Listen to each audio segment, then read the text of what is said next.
जितने दर्शक देख रहे हैं सभी को मेरा सच्चे दिल से प्रणाम। मेरा गाना अच्छा लगे तो लाइक करना, शेयर करना, कमेंट में ज़रूर बताना दोस्तों।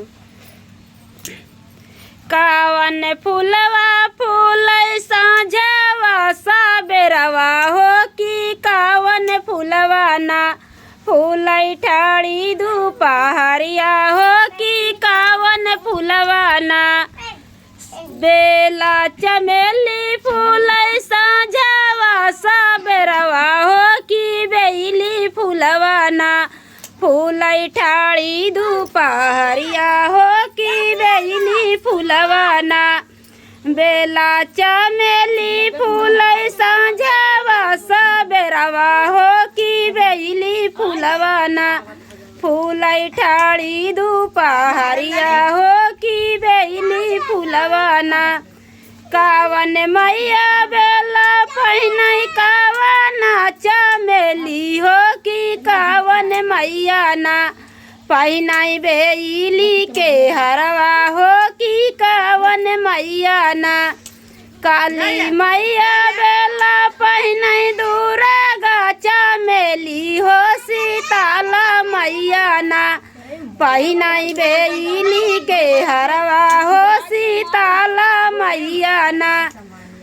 काली मैया बेला पहिनई दुर्गा चमेली हो सीताला मैया ना पहिनई बेली के हरवा हो सीताला मैया ना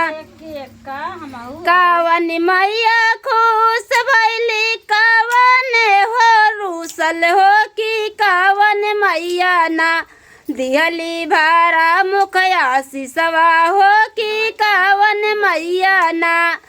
काली मैया खुश भैली दुर्गा मैया रूसल हो सीताला मैया ना दिहली भारा मुखया सिसवा हो सीताला मैया ना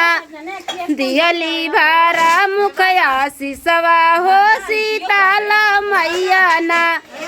कावन मैया नैहर दिहली कावन ससुरवा हो कि कावन मैया ना दिहली मांगी का से नुरवा हो कि कावन मैया ना दिहली साथे का साजनवा हो कि कावन मैया ना काली मैया नैहर दिहली दुर्गा ससुरवा हो सीताला मैया ना दिहली साथे का साजनवा हो सीताला मैया ना दिहली मांगी का से नुरवा हो सीताला मैया ना।